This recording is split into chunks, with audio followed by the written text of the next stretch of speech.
Հաղորդման հովանավորն է «Տուն դեպո կահույքի խանութ սրահը»։ Հաղորդման հովանավորն է Dream Park հյուրանոցառեստորանային համալիրը։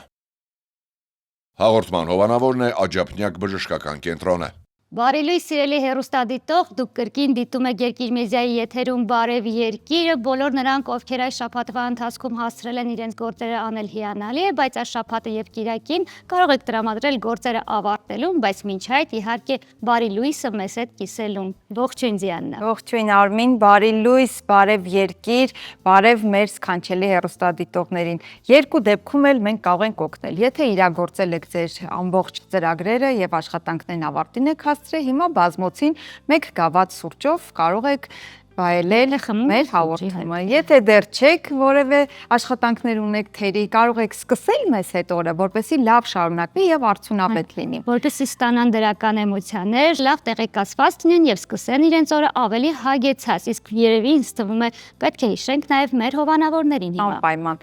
Մեր գործընկերներն են Տուն դեպո խանութ սրահը, Dream Park հանգստյան գոտին եւ Աջափնյակ բժշկական կենտրոնը։ Ես միանգամից կհիշեցնեմ նաև այն հասցեները, որտեղով կարող եք հետևել մեր թողարկումներին։ Դրանք են Երկիր մեդիայի YouTube-յան եւ Telegram-յան ալիքները, ինչպես նաև Երկիր մեդիայի ու Բարև Երկրի Facebook-յան ու Instagram-յան էջերը։ Թերևս սպասում ենք ձեր նամակներին, հետաքրքիր առաջարկներին, թե ում կուզենաք մեզ մոտ տեսնել հյուր եւ արդեն ասնենք առաջ, սկսենք տեղեկատվությունից։ Այսօր ապրիլի 11-ին նշվում է Պարկինսոնի հիվանդության դեմ պայքարի համաշխարհային օրը։ Այս հիվանդությունն առաջին անգամ նկարագրել է բրիտանացի բժիշկ Ջեյմս Պարկինսոնը 1817 թվականին դողացող կաթվածի մասին մենագրության մեջ։ Այս հրատարակությունից 60 տարի անց ֆրանսիացի նյարդաբան Ժան Մարտեն Շարկոն բարձր գնահատելով այդ աշխատանքի խորությունն ու կարևորությունը Պարկինսոնի հիվանդությունն անվանել է հենց նրա անունով։ 1860-ականներին հայտնաբերվեց Պարկինսոնի հիվանդության քիմիական սուբստրատը դոֆամինը եւ նրա դեֆիցիտը։ Փաստորեն, երբ հաճույքի հորմոնը նվազում է, կա վտանգ։ Այս հիվանդության ախտանշանների դեմ պայքարի եւ բուժման գործընթացները սկսվել են 1960-ականներին։ Հիվանդության մասին դեռ կհասցնենք խոսել, իհարկե հաղորդման ընթացքում ավելի համապարփակ տեղեկատվություն կստանանք եւ կխոսենք այսօր նախատեսված միջոցառման մասին։ Այս պահին շարժվում ենք առաջ եւ տեսնենք, թե մշակութային կյանքում Հայաստանի ինչ է կատարվում։ Ապրիլի 3-ին Հայաստանի ազգային պատկերասրահում բացվեց թելի իրադարձությունը տեքստիլի համաշխարհային պատմություններ միջազգային ժամանակավոր ցուցահանդեսը։ Միջազգային մշակութային կապերի ինստիտուտի եւ պատկերասրահի համագործակցությամբ իրականացվող նախագիծը տեքստիլը ներկայացնում է ոչ միայն որպես դեկորատիվ կամ կենցաղային նյութ։ Ցուցահանդեսը տալիս է այնպիսի հարցերի պատասխաններ, ինչպիսիք են ով է այն պատրաստում, ինչ պայմաններում եւ ինչ պատմություններ են դրանով արտացոլվում։ Թերևս շատ հետաքրքիր ցուցահանդես է, այն մինչև Երևան հասնելը հասցրել է շրջագայել, սկսել է Գերմանիայից, հետո արդեն ուղևորվել է Քուվեյթ, Բեեր-Շևա, Լիմասոլ, Սալոնիկ, Թունիս, Պրիշտինա, Սկոպյե եւ Նովի Սադ։ Ցուցահանդեսին ներկա է եղել Հայաստանում Գերմանիայի փոխդեսպանը, որը կարևորել է հայկական թելի արդյունաբերությունը եւ հայ դիզայներների աշխատանքները, որոնք ներկայացվում են տարբեր երկրներում։ Հայաստանի պատմության թանգարանում էլ ապրիլի 3-ից ցուցադրվում է միջնադարյան հայկական փայտարվեստի եզակի ցուցանմուշներից մեկը՝ 12-րդ դարի հայկական եկեղեցու փայտյա դռան փեղկը։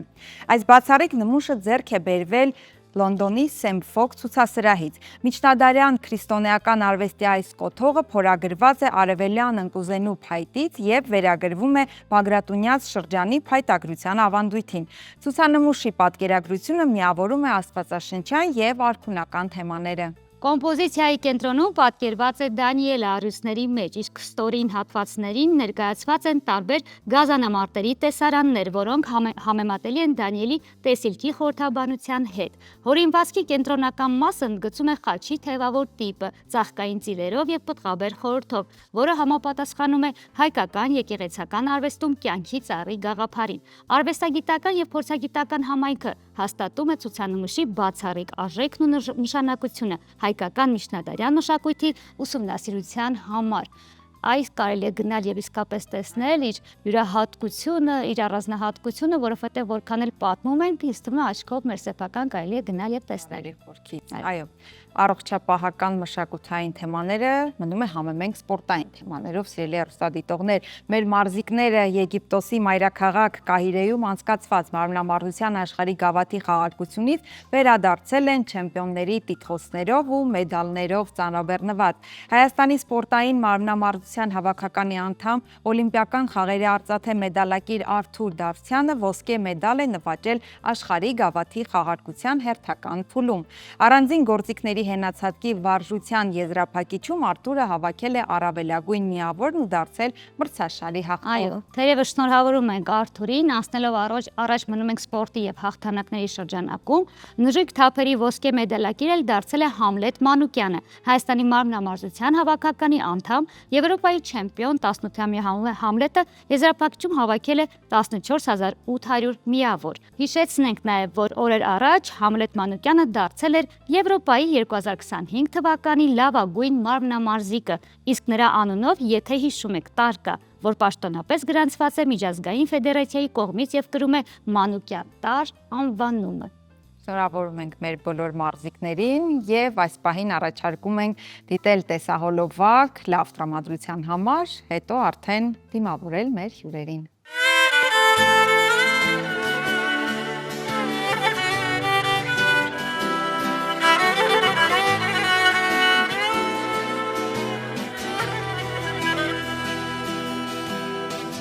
Դաշտերից փչող զեփյուրը քո անունը դանձիսեց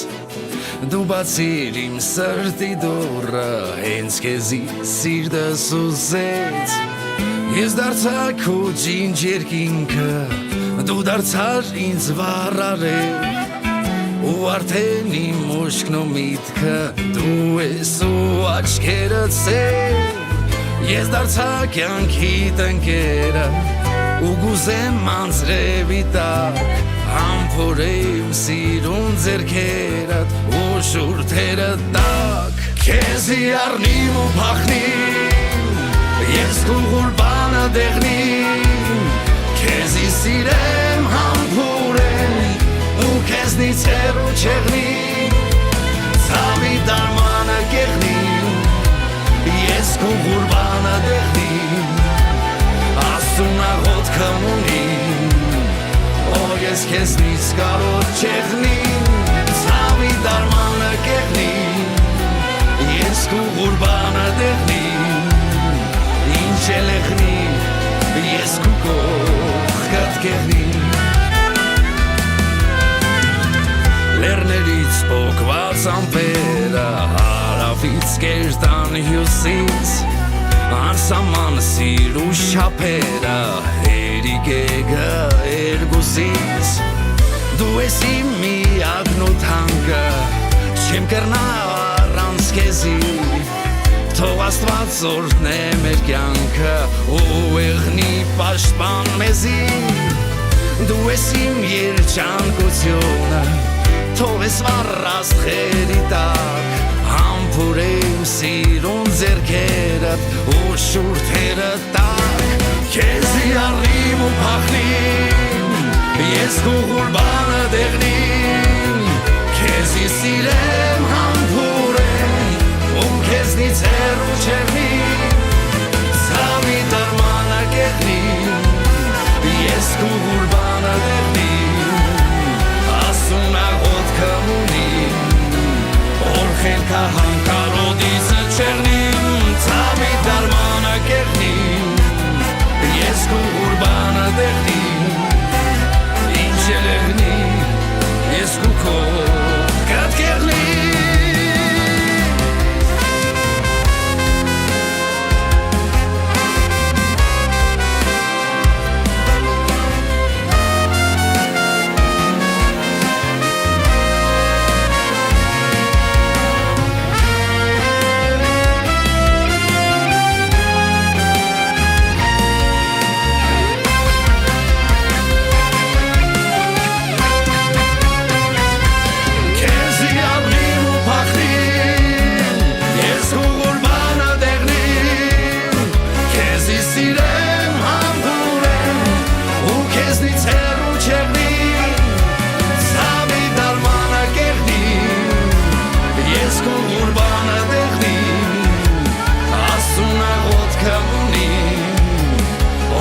Հանկարոտից աչեղնի Ցավի դարմանը կերնի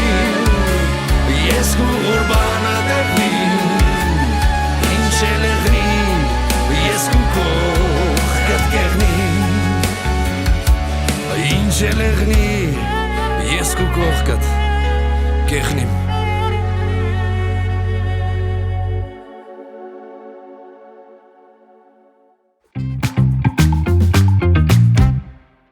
Մենք վերադարձանք եւ արդեն շտապում ենք դիմավորել մեր առաջին հյուրին, սիրելի հեռուստադիտողներ, եթե հիշում եք հաղորդման սկզբում խոսում էինք, որ այսօր Պարկինսոնի հիվանդության դեմ պայքարի համաշխարհային օրն է եւ խոստացանք թեման ավելի խորքային բացահայտել եւ ավելի լայն հարցադրումներով հասկանալ թե ինչ հիվանդության մասին է խոսքը եւ թե առհասարակ մերօրյա աշխարհում եւ Հայաստանում առավելապես բուժման եւ կանխարգելման ինչ միջոցառումներ են իրականացվում։ Այո, շատ կարևոր թեմա է, իսկ ընդհանրապես իրազեկված լինելը ավելի կարևոր է, որպեսզի ավելի հետևողական լինեք եւ մենք հիմա զրուցելու ենք նյարդաբան շարժողական խանգարումների մասնագետ Պարկինսոնի հիվանդության հայկական ասոցիացիայի նախագահ Զարուհի Թավադյանի հետ։ Բարի լույս տիկին Զարուհի։ Բարև ձեզ։ Բարի լույս։ Շնորհակալություն գալու համար։ Մենք ենք շնորհակալ։ Այսօր լինելու է միջոցառում Զարուհի կապված Պարկինսոնի հիվանդության հետ, բայց մինչ կանդրադառնանք միջոցառմանը, կարծում եմ հեռուստադիտողներից շատերին պետք է լուսավորել, թե ինչ հիվանդության մասին է խոսքը։ Պարկինսոնի հիվանդություն, ինչ է դա։ Պարկինսոնի հիվանդությունը կենտրոնական նյարդային համակարգի պրոգրեսիվ հիվանդություն է, պատկանում է այսպես կոչված նեյրոդեգեներատիվ հիվանդությունների շարքին եւ ունի եւ շարժողական եւ ոչ շարժողական նշաններ, շարժողական նշանները ինձ թվում է բավական ծանոթ են բոլորին, դա քայլվածքի կեցվածքի փոփոխությունը, դողը, դանդաղ որոնք ակնհայտ են, երբ որ պացիենտին դիպտում են կողքից, բայց կան նաև բազմաթիվ նշաններ, որոնք եւս ազդում են կյանքի որակի վրա, բայց հայտնի չեն, նույնիսկ պացիենտները չգիտեն, որ դրանք կապված են հենց այդ հիվանդության հետ։ Տիկին Թավադյան, հենց գաղտնի նշաններից ավելի շատ կարելի է խոսել, որովհետև բաց այդ նշանների մասին տարիներ շարունակ իրազեկվում է։ Առաջին նշանները, որոնք գաղտնի են, որոնց հենց նկատելի է, արդեն պետք է դիմել բժշկի։ Տեսեք, այստեղ շատ ակտուալ թեմա է այդ պրեմոտոր շրջանը հիվանդության, իրականում երբ որ հիվանդության նշանները մենք տեսնում ենք, օրինակ դողը, դանդաղ, երբ որ պացիենտը նկատում է հարազատները, հիվանդությունը արդեն տարիներ սկսված է լինում եւ կան նշաններ, որոնք կարող են խոսել հիվանդության սկզբի մասին, բայց որոնք բավարար չեն, որ մենք ախտորոշում դնենք ցավոք սրտի այս պահին, օրինակ դեպրեսիան, քնի որոշակի խանգարումները, օրինակ կա քնի վարքային խանգարում, այսպես կոչված, երբ որ քնի որոշակի փուլում, որը կոչվում է REM-ում, քնի ընթացքում այդ երազներով արտահայտվող փուլ, պացիենտը տեսնում է շատ վառ երազներ եւ այդ երազում ինչ տեսնում է ինքը նույն համապատասխան շարժումներ անում, կարող է օրինակ կռիվանել, որտեղ բացասական բնույթի երազներ են շատ հաճախակի,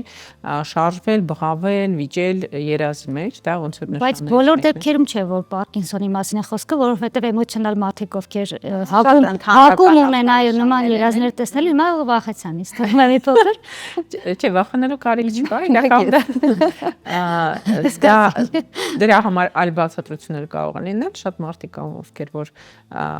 ամբողջ կյանք խոսում են օրինակ քնի մեջ, սա այլ մի քիչ փոփոխություն է, որը բնորոշվում է հենց շատ վառ երազներով, հիմնական բացասական բովանդակության, օրինակ մարդիկ կռիվ են անում, ինչ-որ մեկը հարձակվում է քնի մեջ եւ այլն, չեմ ուզում որ մարդիկ իրաց վրա գտնեն այդ նշանները, բայց դրանք բոլորը համադրելի են հիվանդության մյուս նախանշանների հետ, պետք է սա։ Եվ դա բացի դրանից այդ լատենտ գաղտնի նշաններից դա կարող ենք հոտառության վատացումը, հա, շատերը օրինակ հիմա պացիենտներից եկող կապում են դա COVID-ի հետ, այսինքն COVID-ից հետո հոտառությունը վատացել է, բայց իրականում մի մասին, երբ որ հարցում ես, պաշտպանում որ միջև դա էլ է եղել հոտարության վատացում կամ վատացել է եւ չի վերականգնվել՝ ի տարբերություն, ասենք, շատերին, որ հիվանդացան եւ հոտարություն։ Զարուհի գլխավոր հարցը՝ ունի Պարկինսոնի հիվանդությունը ժառանգական նախատրամադրվածություն եւ որ տարիքից է ի հայտ գալի արդեն ակնհայտ նախանշանները։ Ժառանգականության հարցը իրականում շատ ակտուալ հարց է, որովհետեւ այս պահին դա ամենաուսումնասիրվող ասպեկտներից մեկն է հիվանդության հետ կապված։ Մենք գիտենք, որ մոտավորապես 10-ից 15%-ն է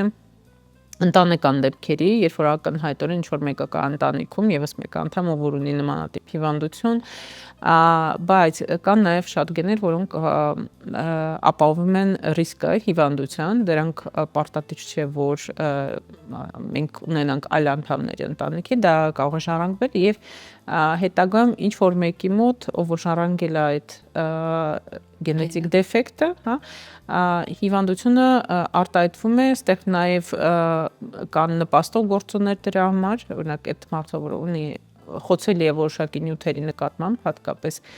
շրջակա միջավայրի գյուղատնտեսության մեջ օգտագործվող պեստիցիդներ, հերբիցիդներ, ծանր մետաղներ եւ ընդհանրապես նյութերը, որոնք կան օդում, ջրում, ամեն ինչում հիմա էկոլոգիայի հետ կապված, դրանք ռիսկը բարձրացնում են եւ երբ որ համադրվում է երկու գործոն, ժառանգված ռիսկը Պարկինսոնի հիվանդության պլյուս շրջակա միջավայրի գործոնը, այդ դեպքում հիվանդությունը կարող է արտահայտվել, այստեղ մենք չենք տեսնում հստակ ժառանգականություն, բայց ամեն դեպքում եթե խորը ուսումնասիրենք, կտեսնենք, որ այդպիսի գեն կա։ Ինչ վերաբերում է սկսման տարիքը, մյուս հարցը, տարիքը սկսման միջինը կարելի ասել 55-56 տարեկան է, բայց կան եւ շատ վաղ դեպքեր, օրինակ 30 տարեկան եւ ավելի վաղ հատուկ տեսակներ կան Պարկինսոնի հիվանդության արդեն եւ կան շատ ուշ տեսակներ 70-ից 80-ից իրականում մեծամասնությունը այդ դեպքերի նույն հիվանդությունը չի, ինչ որ մենք միավորում ենք Պարկինսոնի հիվանդության տերմինի տակ, կարող են լինել շատ տարբեր պատճառներով առաջացած բայց նմանատիպ կլինիկայով հիվանդությունները, այդտենց տարբեր օրինակ մեխանիզմներ կախված նրանց ժառանգականությունը, օրինակ թեկուզ այդ ռիսկ ապահով գենները իրանք ամեն մեկը ունի իր բնորոշ սկսման տարիքը, ընթացքը եւ նաեւ ուղեկցող նշանները, օրինակ պացիենտներ կան, ովքեր որ շատ բարորակ ընթացք ունեն, 20-30 տարի իրենք ուղղակի դող ունեն մի քիչ դանդաղ կոտություն, բայց ընդհանուր առմամբ ակտիվ են ոտքի վրա եւ կան պացիենտներ, որոնք շատ արագ են պրոգրեսիվում եւ ունեն նաեւ զուգահեռաբար հիշողության խնդիր, հավասարակշռության խնդիր, այդ ամեն ինչը շատ բարձրացնում է եւ բուժումը եւ ընթացքը հիվանդության եւ պրոգնոզը իհարկե շատ տարբեր է այդ։ Տիկին Թավադյան, հետաքրքիր է որպես հարցի շարունակություն, եթե գենետիկ հակում մարդ չունի, ինչի հետևանքով կարող է ձեռք բերել եւ արդյոք հնարավոր է այդ ինչ-որ մի ճանապարհով ձեռք բերել Պարկինսոնի հիվանդություն։ Այս պահին այդ դեպքերը համարվում են սպորադիկ կամ իդիոպաթիկ Պարկինսոնի հիվանդություն, այսինքն պատճառ չկա հստակ, դա չի նշանակում, որ իրական պատճառ չկա, պատճառը այս պահին հայտնաբերված չէ, ամեն տարի նոր գեներ են հայտնաբերվում, այս պահին մոտավորապես 50 գեն կա, որոնք կապված են Պարկինսոնի հիվանդության հետ, հնարավոր է, որ ապագայում դրան ավելի լավ բացատրություն տրվի եւ այս պահին ինչպես շատ այլ նյարդային համակարգի կամ այլ հիվանդություններ պատճառը հստակ չկա մեկ այդ ընդհանրությունը մնում է, որ շրջակա միջավայրի գործոներ պլյուս այժմ անհայտ այդ դեֆեկտը գենետիկ մակարդակի վրա հնարավոր է ապրումները, ինչպես հայերը ասում են, բարդ կյանքը, դժվարությունները, ստրեսը նպաստեն, որպեսզի մարդու մոտ Պարկինսոն սկսվի ու դուրսևորվի արագ։ Ոչ, դա պատճառ չէ, այս պահին նմանատիպ պատճառ չկա, գիտեմ, որ շատ պացիենտներ կապում են օրինակ դողի սկիզբը, հիվանդության սկիզբը ինչ որ կյանքի դրվագների հետ, ծանր ստրեսի հետ, հիվանդության հետ, բայց իրականում դա ուղղակի այն պահն է, երբ որ պացիենտը նկատել է, որ իր մոտ դող կա կամ ինչ որ մի բան վատացել է եւ արտաքին ազդակները պարզապես ի հայտ են բերում։ Այո, ի հայտ են բերում եւ այդ պահից արդեն ոնց որ հաշվարկը գնում է իր համար, բայց իրականում այն պահին, երբ որ պացիենտը նկատում է հիվանդությունը, իրականում արդեն սկսված է տարիներ շուտ, կան տվյալներ, որ մոտ 20 տարի շուտ կարող է սկսվել process-ը։ Իսկ Տիկին Թավադյան, հետաքրքիր է, քանի որ այսօր ունեք միջոցառում, տարիների ընթացքում ձեր փորձը հետազոտություններին հետևել վերլուծությունները ինչ են ցույց տալիս։ Տարիների ընթացքում մարդիկ, ովքեր ունեն ավելի հեշտ են դիմում, ավելի շատ է բացահայտվում հիվանդությունը, շուտ է բացահայտվում, թե չէ, հակառակ դինամիկա։ Եվ ոնց է ախտորոշվում, հետաքրքիր է, զուտ անզեն աչքով, թե կան որոշակի անալիզներ։ Իրականում անդրադառնալով առաջի հարցին, իրականում դիմելիությունը աճում է եւ ընդհանրապես որակը, հա, բժշկական սպասարկման ամեն դեպքում տարիների ընթացքում աճում է, մարդիկ ավելի շատ տեղեկություններ ունեն հիվանդության մասին, իրենք են շատ հաճախակի իրենց մոտ ինչ-որ նշաններ բացահայտում, հետաքրքրվում եւ գիտեք հիմա այդ արհեստական բանականության հարում արդեն երբեմն ախտորոշումով գալիս են եւ դիմելությունը եւ ընդհանրապես ուշադրությունը հիվանդության նկատմամբ շատ աճել է, օրինակ ես կարող եմ վերցնել մեր միջոցառումները որպես ասոցիացիա որոնք եղել են օրինակ տարիներ առաջ եւ հիմա հետաքրությունը այս տարի բացառիկ բարձր մակարդակի վրա է, մենք անսպասելի է շատ, որ այդքան մարդ կհետաքրքրվի, կուզենա այցելել, հետաքրքիր կլինի իրենց ծրագիրը։ Այսինքն այդքան մարդը բուժառու են իրենք, թե պարզապես հետաքրքրվողներ։ Կան եւ բուժառուներ, իրենց հարազատներ, կան ուղղակի հարակից մասնագետներ, օրինակ կինեզոթերապևտներ կամ հոգեբաններ, որոնք հետաքրություն ունենալի է Կինեզոլոգները ինչքանով են հարակից, հա, մասնագիտություն, որովհետեւ թերևս հասկանում եմ ինչի, քանի որ դողի եւ թմրացության դեպքում առաջինը գնում են իրենց մոտ եւ նրանք արդյոք կարող են հենց սկզբից հասկանալ, որ Պարկինսոնի, այլ ոչ թե օրինակ ոսկորների խնդիր կամ այլ։ Եթե խոսքը գնում է կինեզոթերապևտների մասին, ինձ թվում է այն մասնագետները, ովքեր որ մեծ փորձ ունեն, ամեն դեպքում կարող են նույնիսկ ախտորոշում դնել, եթե շատ նմանատիպ դեպքեր են, տեսել ծանոթ են սիմպտոմներին։ Անդրադառնալով երկրորդ հարցին, հիվանդության ախտորոշմանը եւ բուժման հնարավորություններին, ախտորոշումը միջորս մնում է կլինիկական, այսինքն դա դրվում է որոշակի կլինիկական նշանների համադրության, շատ բնորոշ ընթացքի եւ նաեւ դեղորայքային բուժման պատասխանի վրա երբեմն կան նաեւ հարակից մեթոդներ, որոնք հիմա շատ կիրառվում են, օրինակ թեկուս MRT դիագնոստիկան ավելի ճշգրիտ է դարձել, շատ բաներ հնարավոր է տեսնել բարձր որակի MRT հետազոտությամբ, բայց դա ոնց որ հավելյալ է, դա չի բացառում հիվանդությունը, ուղղակի օգնում է ոնց որ հաստատմանը, բայց եթե մենք որևէ նշան չստանանք նույնիսկ MRT-ով կամ այլ մեթոդներով դա չի ժխտելու ոչ մի բան, կան ձևեր հիվանդության, որոնք օրինակ MRT արտահայտություն չունեն։ Ինչ վերաբերվում է այլ մեթոդներին, կան մեթոդներ, որոնք Հայաստանում այս պահին չեն օգտագործվում, դրանք ռադիոիզոտոպային մեթոդներ են, որոնք ավելի շուտ պետք են որոշակի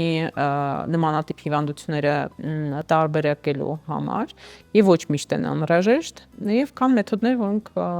ասենք գիտության մեջ են օգտագործվում, բայց կլինիկական կիրառություն քիչ ունեն։ Իսկ բուժում ունի Զարուհի, թե պարզապես դանդաղեցնում է ընթացքը այդ բուժումը։ Ցավոք սրտի բուժում վերջնական այս պահին չկա, կա սիմպտոմատիկ բուժում։ Ամբողջ աշխարհում, չէ՞։ Այո, ամբողջ աշխարհում։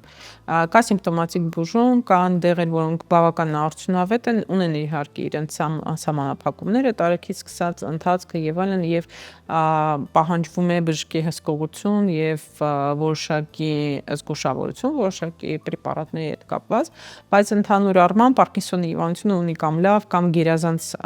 արդյունք դեղորայքային բուժման վրա։ Ուրիշ բան, որ մենք դեռևս չունենք պրեպարատ, որը կդանդաղեցներ կամ կկանգնեցներ հիվանդության ընթացքը, եւ ինչով է նաեւ ստեղ գենետիկան կարևոր, որով ապագայում բուժումը նաեւ կախված է լինելու որ չափով եթե մենք ուզում ենք որ հիվանդության ընթացքը ինչ որ ձևով կարողանանք կանգնացնել կամ դանդաղեցնել, որ շփով կախված է լինելու նաև պատճառից։ Այսինքն եթե մենք գիտենք որ օրինակ 20 պատճառ կա այդ հիվանդության առաջացման, այդ դեպքում մի մեխանիզմի վրա ազդելը բարձր որ մյուսների վրա արդյունք չի ունենալու։ Այստեղ արդեն պետք է լինի հստակ իմանալ պատճառը, եթե հնարավոր է կա, եւ բուժումը ուղղված լինի հենց այդ պատճառի վրա ազդեցությանը։ Այս պահին կա մեկ մուտացիա բավական հաճախակի հանդիպող, որը մոտ ապագայում հնարավոր ունենա իր առանձին բուժումը, այսինքն ազդեցությունը լինելու եւ ընթացքի վրա եւ որոշակի սիմպտոմների վրա եւ այնպիսի պրեպարատ է, որ ամեն դեղատանը կա, ինչ որ ֆանտաստիկ եւ թանկարժեք պրեպարատ չի։ Հույսով եմ որ որ դրական շատ պետք է եւ Տիկին Թավադյան այստեղ մի հարց է հետաքրքրում երբ որ խոսում ենք գենետիկ նախատրամադրվածությունից հետաքրքրի հենց առաջին սերնդին փոխանցվելու հավանականությունն է մեծ թե օրինակ պապուց տատուց թորանը երկրորդ սերնդին թե դա կապ չունի այս հիվանդության դեպքում Դե այս հիվանդության դեպքում կան շատ տարբեր ժառանգման ձևեր այն ընտանեկան դեպքերը որ մենք տեսնում ենք դա սովորաբար կամ աուտոսոմ դոմինանտ կամ ռեցեսիվ ժառանգում, այսինքն կամ ծնողից է ժառանգում կամ կան այդ դեպքում կարելի է տեսնել այլ մի քիչ ավելի հեռու հարազատների մոտ պացիենտներ, օրինակ, չգիտեմ, քերի, հոր եղբայր եւ այլն, եւ կան արդեն ռիսկի գործոն հանդիսացող գեներ, որոնք կարող են ընդհանրապես չերևանալ։ Իսկ եթե թե մայրական գծով, թե հայրական գծով կա Պարկինսոնի հիվանդություն, երեխան պարտադիր պետք է ունենա, թե էլի կախված է նրանց ինչ տեսակի գեն է, որտեղ իրանք բոլորը տարբեր են եւ ժառանգումը Իսկ առհասարակ գենետիկ հիվանդությունները ավելի մայրական թե հայրական կողմից է։ Հա, տակացություն չկա։ Իսկ հետաքրքիր եթե շատ վաղ տարիքում, քանի որ գիտեն գենետիկայի մեջ կա, սկսեն հետևողական լինել, արդյոք ավելի կերկարացնի սուրբ փուլը, հա, երբ որ արդեն շատ արտահայտված է, թե դա էլ տարբերություն չկա։ Նկատի ունեք, եթե վաղ սկսենք բուժումը։ Այո, ոչ թե բուժումը, այլ կանխարգելիչ, այլ պատճառները, ինչպես դուք նշեցիք, կա որ պատճառները պետք է հայտնաբերել եւ պատճառներին հետևողական որևէ գենետիկ հետազոտություն, որ թույլ կտա իմանալ այդ գենի մուտացիան կա տվյալ օրգանիզմում։ Կան դրանք հասանելի են լաբորատորիաներ կան, որոնք կանում են եւ Հայաստանում եւ արտերկրում, կան պանելներ գենետիկ, որոնք որոշում են հաճախակի հանդիպող Պարկինսոնի հիվանդության գեներ եւ ավելի բարդ մեթոդներ կան ավելի լայնածավալ ամբողջական էկզոմի գենոմի հետազոտություն, որոնք թույլ են տալիս դեպքերի մեծամասնության դեպքում հայտնաբերվել, հետո կվերադառնանք, բայց այս դեպքում երբ որ արդեն հայտնաբերեցին, եկան դիմեցին, արդյոք կարող են վերահսկել որ ուշ սկսվեց սրման փուլը, հետաքրքիր է։ Այս պահին մենք մեզ ինչ կտա ուղղակի ինֆորմացիա կոնկրետ այս տեսակի հիվանդության ընթացքի բարդությունների ինչ կարելի է սպասել, հա, եւ դեղորայքի նկատմամբ արդյունավետությունը կամ եթե վիրահատական բուժումը պլանավորվում արդյունավետությունը ինչպեսին կլինի, բայց այլ բան էս բանը անել չեն կարող, որտեվ միջոց չկա այդպես։ Երբ որ արդեն կլինի հաստատված պրեպարատ կամ մենք կիմանանք որ շուկայում կա, հասանելի է, այդ դեպքում արդեն կարելի է այդ դեպքում արդեն իմաստ կունենա շատ վաղ դիագնոստիկ անել, որ ինչ-որ բաներ կանխարգելվեն կամ դանդաղացվեն։ Սա այն հիվանդությունների շարքին չի պատկանում, որ հոգեբանները կարող են թեթևացնել նրանց պատրաստվածությունը հիվանդության սրման։ հանդեպ։ Դե կախված է նրանից պացիենտը ոնց է ընկալում իր ախտորոշումը։ Կան մարդիկ, ովք շատ ծանր են ընդունում, երկար ժամանակ դիմադրում են ախտորոշմանը, իրենց իմ կարծիքով հոգեբանը շատ կարող է օգնել, կամ եթե դեպրեսիա կա, կան որ ավելի պատրաստական են, գիտեն ինչ է սպասվում, ինչ ախտանիշներ կան, ինչ բուժում կա եւ պոզիտիվ են ընդհանուր առմամբ վերաբերվում բուժմանը, դա շատ օգնում է։ Շնորհակալություն Տիկին Զարուհի, ձեզ էլ չուշացնենք ձեր միջոցառումից, հետաքրքիր զրույց էր, կարծում եմ շատերին։ Շնորհակալություն։ Նաև հետաքրքիր, բացի մեզանից մենք շատ էինք հետաքրքրված։ Շնորհակալություն, սիրելի հեռուստադիտողներ, խոսում էինք Պարկինսոնի հիվանդության մասին, նյարդաբան շարժողական խանգարումների մասնագետ, Պարկինսոնի հիվանդության հայկական ասոցիացիայի նախագահ Զարուհի Թավադյանի հետ։ Մենք բարև երկին ենք, շարունակեք մնալ մեզ հետ։ Այսօր շատ ենք խոսում առողջությունից եւ առաջին հերթին կարծում եմ, որ հարկավոր է հետեւողական լինել միջ առողջական խնդիրները ունենալը ճիշտ սնվել եւ հիմա օգտակար էջում կիմանանք, թե թարխունն ինչ օգտակար հատկություններ ունի, դիտենք էջը եւ վերադառնանք։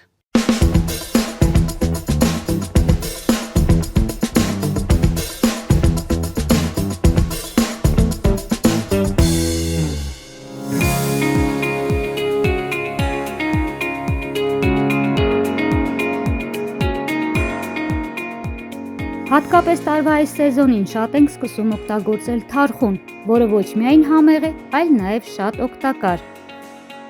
Այն կարող ենք օգտագործել ինչպես թարմ վիճակում, այնպես էլ տարբեր ճաշատեսակների, հատկապես ձկան հետ։ Թարխունը հրաշալի համ եւ հոտ է հաղորդում բոլոր ուտեստներին։ Այն ունի ախորժաբեր, հակաճիճվային, թեթև միզամուղ, անոթներն ամրացնող եւ մարսողությունը բարելավող հատկություն։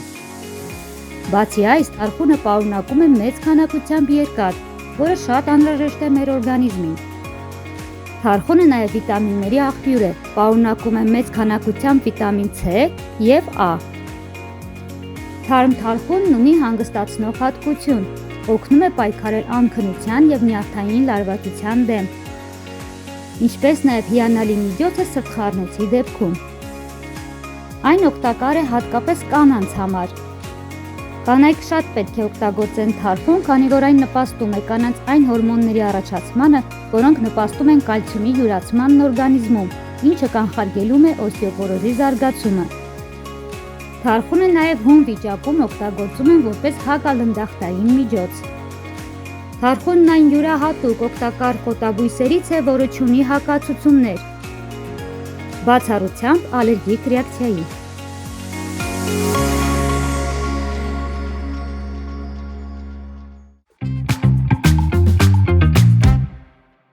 Բարև երկիրը շարունակում է իր ընթացքը, սիրելի հեռուստադիտողներ, այսօր առավոտից խոսում ենք առողջությունից, իսկ գաղտնիք չէ, որ առողջության գլխավոր երաշխիքը նաև առողջ ակտիվ կենսակերպն է, ինչ ոչ նաև առողջ եւ սպորտը։ Այսօր շատ այսպես առողջապահական սպորտային է ստացվում մեր հաղորդումը, ինչը հաճելի է բնականաբար։ Այսօր Երևանում արդեն մեկնարկել է սամբոյի աշխարհի գավաթի խաղարկությունը։ Եթե մեզ համար սպորտը սիրողական է, ապա նրանց համար կարևոր է կյանքի համար, ինչպես նաև շատ հաճախ Հայաստանի համար, որովհետև նրանք դրոշներ են բարձրացնում։ Եվ այս թեմայի շուրջ խոսել ենք Հայաստանի սամբոյի ֆեդերացիայի նախագահ Միքայել Հարապետյանի եւ աշխարհի գործող գավաթակիր Կարեն Սարգսյանի հետ։ Բարի լույս։ Բարի լույս, բարի գալուստ մեր տաղավար, այս գերլարված շրջանում շնորհակալություն, որ ժամանակ եք գտել եւ եկել եք։ Մի փոքր պատմեք ինչպես անցկացվեց արդեն բացման արարողությունը, մեկնարկել է առաջնությունը, ինչպես դիմավորեցիք մեր հյուրերին։ Շնորհակալություն հրավերքի համար։ Այո, այսօր Հայաստանում հյուրընկալել ենք 22 պետությունների մեր պատվիրակությունները, մարզիկները, արդեն մեր մրցումների ընթացքը սկսվել են։ Թվով 570 մարզիկ ունենք, ովքեր որ մասնակցում են այս աշխարհի գավաթին։ Ամեն ինչը բարձր մակարդակով կազմակերպված է, հույս ունենք, որ մեր մարզիկներն էլ կցուցաբերեն բարձր հմտություններ եւ կուրախացնեն մեր ժողովրդին իրենց արդյունքներով, հաղթանակներով։ Եվ ուզեմ ասել, որ այո, սամբոն բավականին լուրջ քայլերով գնում է առաջ եւ մեր թիմը Հայաստանի Սամբոյի Ֆեդերացիան, Հայաստանի Սամբոյի ընտանիքը պատրաստ է եւ արդյունքներին սպասենք տեսնենք թե ինչ կլինի։ Պարոն Հարապետյան, կարելի է նաև իմանալ այս տարի ինչով է առանձնանում հատկապես մրցաշարը։ Այո, այս տարի առաջի անգամ մեզ մոտ մասնակցում են քույր սպորտսմենները, տղամարդիկ եւ կանայք։ Շատ հետաքրքիր է, քանի որ քույրերը ցույց են տալիս բարձրակարգ տեխնիկա, ազգում են սպորտը, իրենց պահում են գորգի վրա տեսնող մարդկանց նման։ Ավելի սուր զգայարան։ Այո, եւ շատ կարեւոր է մեզ համար, մեր մարզաձևի համար, որ մենք այդպիսի առանձնահատկություն ենք, ուշադրություն ենք ցուցաբերում այդ մարդկանց, այդ սպորտսմեններին, որովհետեւ իրենց համար էլ այս հաղթանակները մի կյանքի լույս է, աչքերի մեջ լույսը չեն տեսնում, բայց իրենց հոգին այդ լույսը տեսնում է, այդ հաղթանակը իրենց ուժ է տալիս, որ ավելի որակապես ապրեն եւ իրենց արդյունքները բերեն իրենց պետություններին հաղթանակ, փառք եւ պատիվ։ Փաստորեն ամբողջ Սամբոյի պատմության ընթացքում սա բացառիկ երևույթ է եւ մինչ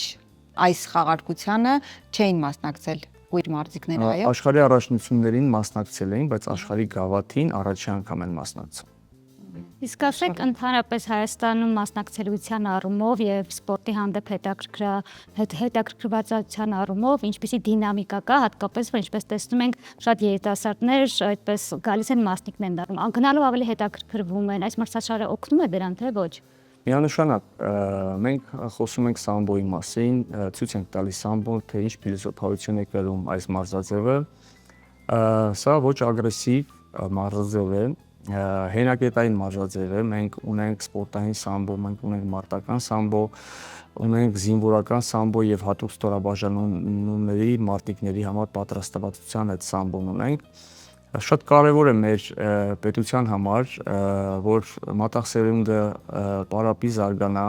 լինի ուժեղ, ոչ ագրեսիվ եւ պատրաստ լինի բանակային տարիքին, որ բանակում էլ կարողանան հստակ կանգնած լինեն մեր պետության հիմքերում եւ պաշտպանեն մեր պետությունը։ Եվ այո, վերջի տարիների մեր միջոցառումները, մեր պետությունը որոնց են կացնում, այդ ուշադրությունը ավելի եւ ավելի կրկնապատկվել է մարզերում, մարզկենտրոններում, գյուղերում, Երևան քաղաքում բավականին շատ են ցանկացողներ այս մարզաձևով զբաղվելով եւ ամեն ինչ անում ենք, որ կարողանանք բոլորին ընդունենք մեր մարզադպրոցներում, որ անվճար է դեպ Լևոն Հայրապետյանի անվան սամբոյի եւ ձյուդոյի օլիմպիական մանկապատանեկան մարզադպրոցի դռները բաց են բոլորի համար, բոլոր մարզերում եւ անում ենք նման աշխատանք, հայրենանվեր աշխատանք մեր մարզաձևը ներկայացնելու, զբաղվելու, կրթելու եւ աշխարհի եւ Եվրոպայի չեմպիոններ պատրաստելու, որ մեր պետությունը ավելի եւ ավելի ուժեղ լինի եւ ուժեղ ներկայացված լինի։ Դրոշը անընդհատ այո, նաև շատ համեստ են մեր մարզիկները, աշխարհի գործող գավաթակիր Կարեն Սարգսյան։ Խնդրում եմ պատմեք ինչպես եք տրամադրված այս առաջնությանը։ Ընդհանրապես ինչպես միշտ տրամադրվում եմ մարտական, քանի որ իմ հետ աշխատում են տարբեր մարդիկ, մարզիչներ, ընկերներ, փորձում են ամեն ձև աջակցել, օգնել։ Տրամադրում եմ միշտ մարտական, կապ չունի ինչ ով է իմ դիմաց կանգնած, մտնում եմ գորգ, կատարելու հստակ դրված աշխատանք, ունեմ պլան, որի հետ աշխատել եմ իմ անձնական մարզիչի հետ, ինչպես նաև ֆեդերացիայի գլխավոր մարզիչները, հավաքականի գլխավոր մարզիչների հետ նույնպես պարապել ենք, անցկացրել ենք ուսումնամարզական հավաքներ մեր ֆեդերացիայի նախագահ պարոն Հայրապետյանի գլխավորությամբ։ Ուզում եմ նաև ասել, որ այս մրցաշարը երրորդ անգամ է տեղի ունենում մեր երկրում, մեր Հայաստանում եւ գնալով ավելի պատասխանատվությունը մեծանում է, որ պետք է պատրաստենք ավելի զգոն, ավելի ուժեղ, ոչ մի ջանք չխնայենք, որպեսզի կարողանանք պատվավոր ներկայացնենք մեր դրոշը, հնչեցնենք մեր հիմնը եւ իհարկե անում ենք համապատասխան աշխատանք ու փորձելու ենք անել ամենաբարձր գորգի վրա աշխատանք, որպեսզի կարողանանք մեր նշված արդյունքը ապահովել։ Կարեն, իսկ ասեք կպատմեք ինչպես եկաք հենց այս սպորտաձև, ինչով այն ձեզ գրավեց։ Պատմությունը շատ երկար է, կփորձեմ համառոտ լինել, կարճ լինել։ Ես ինքս Արցախից եմ, ծնվել եմ Շուշի քաղաքում, այնտեղ սպորտը սիրված էր բոլորի կողմից, բայց չկար սամբո մարզաձև եւ օրերից մի օր լսեցինք, որ Շուշի քաղաքում բացվելու է խմբակ, սամբոյի խմբակ ու Ստեփանակերտ քաղաքից մարզիչ պետք է գա, որպեսզի մարզի։ Եվ սկսեցինք հաճախել, այնտեղ մարզիչը մեզ շատ ջերմ ընդունեց, Արմեն Ադամյանն էր,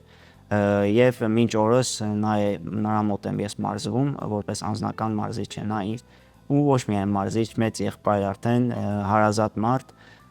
եւ այդպես սկսեցի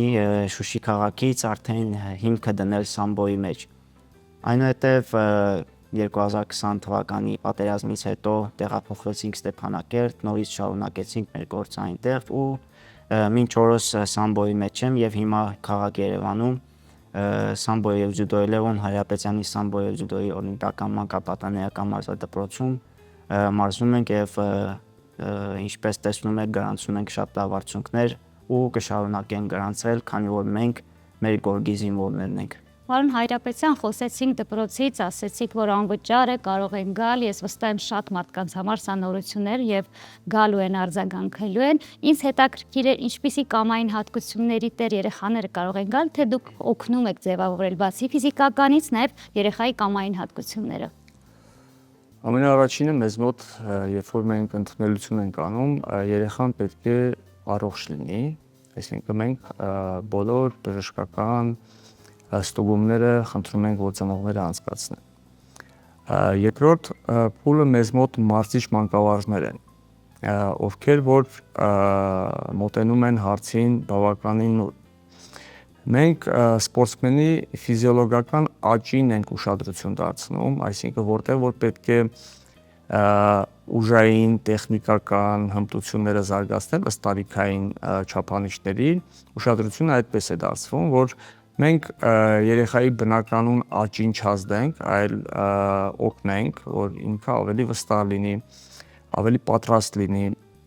որովհետև դուրս գալով գորգ, մասնակցելով մրցումներին,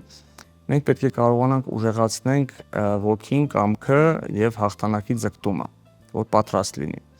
Այս ամենը արվում է բավականին լուրջ հիմքերի վրա դրված մասնագետների կողմից, ուսումնասիրություններով, ամեն ինչը այս ճանապարհով է գնում մեզ մոտ եւ դրա համար կարող ենք ասել, որ երեխաները մեզ մոտ գալով ավելի պատրաստ են լինում եւ նաեւ մեծ ուշադրություն ենք դարձնում նրանց կրթական ընթացքին, կապ ունենալով նաեւ իրենց դպրոցի դասատուների հետ, թե դպրոցում ոնց է։ Կարծիք, որ սպորտով զբաղվող երեխաները դպրոցում լավ չեն սովորում եւ դա բեկել է պետք։ Այո, մեզ մոտ դա նաեւ հիմք է դրված, որ պետք է դպրոցում էլ լինես նորմալ սովորող աշակերտ, որ կարողանաս հասկանաս սպորտի հիմքերը, որովհետեւ սա գրագիտություն է, նաեւ ճանապարհ է, որ պետք է այդ երեխան անցնի ու պատրաստ լինի ամեն տեսակի մարտահրավերներին։ Այս աշխատանքը մենք ամբողջ սպորտային մեր ընտանիքով, մեր կազմակերպությամբ անում ենք եւ արվել է շատ շուտվանից հիմքը դրվել է ճիշտ եւ շարունակում ենք այդպես նաեւ աշխատել հիմա։ Եվ ապացույցն է մեր մարզիկների հաղթանակի դափնիները, որ տարիներ շարունակ ունենում ենք։ Կարեն, այս խաղարկությանը արդեն հասցրել եք հակառակորդների ուժերը գնահատել։ Ճանաչում եմ կարելի ասել բոլոր մրցակիցներիս, բայց յուրովի տրամադրում եմ բոլորին, որ պետք է ամենաառավելագույն ուժերս ներդնեմ։ Չկա այդպիսի գոտեմարտ, որ կասեմ մի քիչ թեթև պետքա գտնեմ, մի քիչ ոչ, մտնում եմ գորգ, մտնում եմ հաղթանակի համար եւ միջևեր պայքարում եմ այդ հաղթանակի համար։ Կան ուժեղ մրցակիցներ, որ Այո, ուժեղ մրցակիցներ կան, բոլորը չէ, կնշեմ մեծ մասը Եվրոպայի աշխարհի գործող մրցանակակիրներ են, աշխարհի հնգակի 6-ակի չեմպիոններ են, նրանց ես մի երկու անգամ հաղթել եմ, բայց դեմ չեմ էլի հաղթել։ Բայց էլի եմ հաղթելու։ Հաղթական է տրամադրված եմ, որ պետք է հաղթեմ, կապ չունի ով է մրցակիցս, իմ տարին է, ես պետք է հաղթեմ։ Կասեք, տարիների ընթացքում մասնակցության քանակը ավելացել է, թե ոչ, ինչ առաջխաղացում կա մրցաշարում։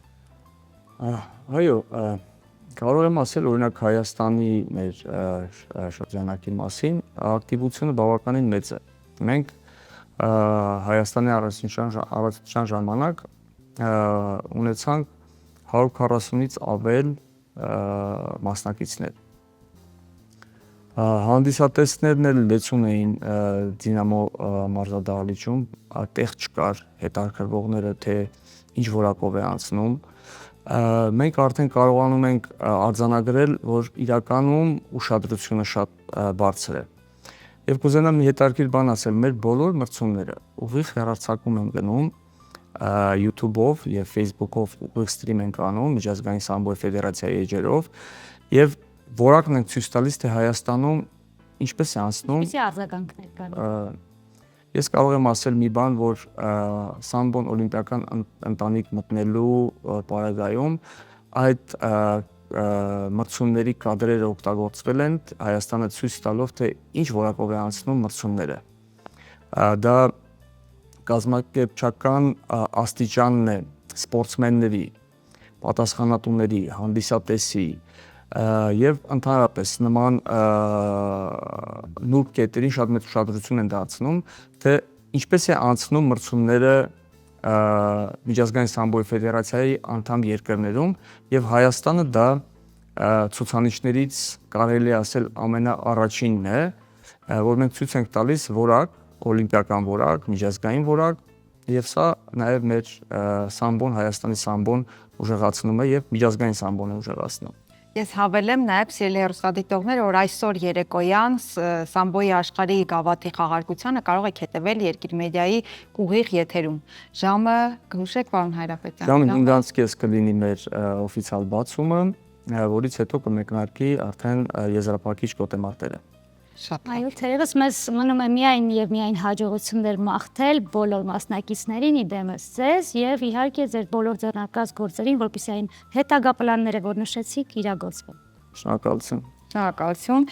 Ես էլ հիշեցնեմ, որ զրուցում էինք Հայաստանի Սամբոյի Ֆեդերացիայի նախագահ Միքայել Հայրապետյանի եւ աշխարհի գործող գավաթակիր Կարեն Սարգսյանի հետ։ Այսօր արդեն մեկնարկել է մայրաքաղաք Երևանում Սամբոյի աշխարհի գավաթի խաղարկությունը։ Հետևում ենք, ինչպես ասում են, մատները խաչարած եւ սպասում հաղթանակների։